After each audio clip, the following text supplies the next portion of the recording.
Hello बच्चों, चलिए प्रश्न को समझ लेते हैं। प्रश्न है, प्लाज्मा झिल्ली के बारे में निम्नलिखित में से कौन सा कथन सही नहीं है। पहला विकल्प है, यह पादप और प्राणी दोनों ही कोशिकाओं में पाई जाती है। दूसरा विकल्प है, इसमें लिपिड द्विस्तरीय रूप में होती है। तीसरा विकल्प है, प्रोटीन से लिपिड द्विस्तर के साथ और शिथिल रूप में संबंध होती है।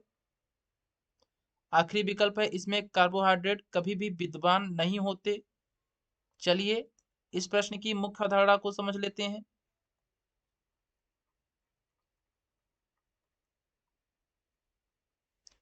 प्रश्न में पूछा गया है कि प्लाज्मा झिल्ली के बारे में कौन सा कथन सही नहीं है। प्लाज्मा झिल्ली, जिसे कोशिका कला भी कहा जाता है, कोशिका कला भी कहा जाता है।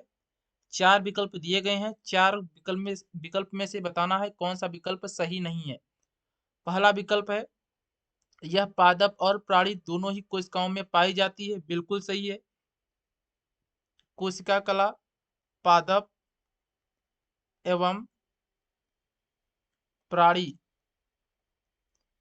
दोनों की कोशिकाओं में पाई जाती है, दोनों की कोशिका में पाई जाती है। पहला विकल्प सही है। दूसरा विकल्प देखते हैं। दूसरा विकल्प है, इसमें लिपिड द्विस्तरीय रूप में होता है। कोशिका कला में जो लिपिड होता है, यह द्विस्तरीय रूप में होता है, सही है। लिपिड के अलावा प्रोटीन भी होते हैं और प्रोटीन के अलावा कार्बोहाइड्रेट्स भी विद्यमान होते हैं। दूसरा विकल्प भी सही है।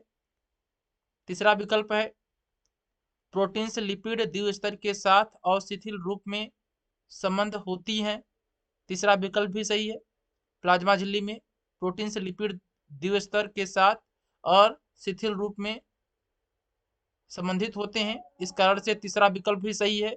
आखिरी विकल्प है, इसमें कार्बोहाइड्रेट कभी विद्यमान नहीं होते। कोशिका कला प्लाज्मा झिल्ली में कार्बोहाइड्रेट पाए जाते हैं। कार्बोहाइड्रेट कार्बोहाइड्रेट पाए जाते हैं, कार्बोहाइड्रेट पाए जाते हैं।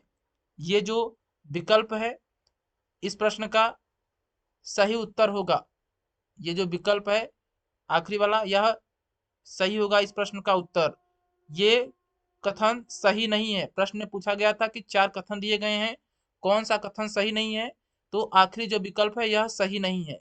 इस प्रश्न का सही उत्तर होगा आखिरी विकल्प। हम आशा करते हैं यह प्रश्न आपको समझ में आया होगा। धन्यवाद।